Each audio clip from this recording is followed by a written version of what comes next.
श्री स्वामी समर्थ. अवधूत चिंतन श्री गुरुदेव दत्त. श्री स्वामी समर्थ. तुमच्या मनात सतत वाईट नकारात्मक विचार येतात, ज्यामुळे तुम्ही सतत दुःखी राहता. तर स्वामींचे हे विचार जर तुम्ही ऐकले तर तुमचे जीवन बदलून जाईल. श्री स्वामी समर्थ. अक्कलकोट महाराज श्री दत्तात्रयांचे अवतार मानले जातात. असंख्य लोक आज स्वामींची आराधना करतात. त्यांना कायम वाटतं की आपल्या कुटुंबावर स्वामींचा कृपाशीर्वाद असावा. अडचणीच्या काळात कितीही संकटे आली तरी भिवू नकोस, मी तुझ्या पाठीशी आहे, हा दिलासा दिला.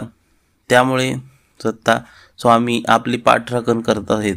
हा दिलासा आजही भक्तांना जगण्याचे बळ देतो. अशक्यही शक्य करतील स्वामी, अशी स्वामी भक्तांची श्रद्धा आहे. स्वामींचे विचार हे तुमचे जीवन बदलू शकतात. तुमच्या मनात सतत वाईट नकारात्मक विचार येतात, त्यामुळे तुम्ही सतत दुःखी राहता. तर स्वामी समर्थांचे हे विचार जर तुम्ही ऐकले तर तुमचे जीवन बदलू शकते.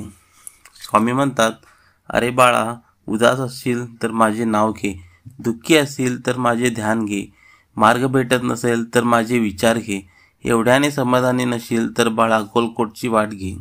वाईट वेळेत साथ सोडलेल्या लोकांकडे लक्ष देऊ नका, पण ज्यांनी वाईट वेळेत साथ देऊन चांगली वेळ आणून दिली त्यांचे मोल कधीही विसरू नका.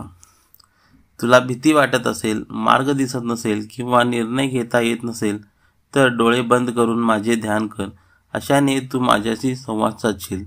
बाळा, मला तुझी काळजी नाही तर प्रेम आहे, म्हणून मी तुला मार्ग दाखवण्यात सदैव तत्पर असतो. फक्त एकदा हाक मार. लक्षात ठेव, नामस्मरण कधीच कर्माचा त्याग करण्यास सांगत नाही. कर्माचा त्याग करून नामस्मराला काहीही अर्थ नाही. कोणी तुझे काही ऐकून घेत नसेल तर मला सांग,